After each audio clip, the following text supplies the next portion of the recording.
Welcome to New TV Telugu. తుమ్మడం అనేది మన శరీరంలోని సహజ రక్షణ వ్యవస్థలో భాగం. తుమ్ము, పొగ, పర్ఫ్యూమ్స్ వాసన లేదా ఆకస్మిక సూర్యకాంతి ముక్కులోని నాసిక భాగాలను రెచ్చగొట్టినప్పుడు మెదడు వెంటనే శరీరానికి గాలి బయటకు పంపమని ఆదేశిస్తుంది.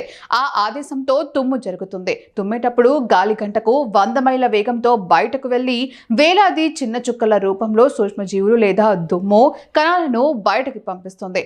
అంటే తుమ్మడం ద్వారా మన ఊపిరితిత్తులు, శ్వాసకోశ రక్షించబడతాయి. అంతేకాదు, తుమ్మడం వల్ల నోటిలో ఉండే బ్యాక్టీరియా బయటకు వెళ్ళిపోతుంది. అలాంటి పరిస్థితుల్లో ఉన్న తుమ్మును అసలు ఆపుకోకూడదు. ఇలా చేస్తే అనేక సమస్యలను ఎదుర్కోవాల్సి వస్తుంది. గుండె సంబంధిత సమస్యలు కూడా వచ్చే అవకాశాలు ఎక్కువగా ఉంటాయి.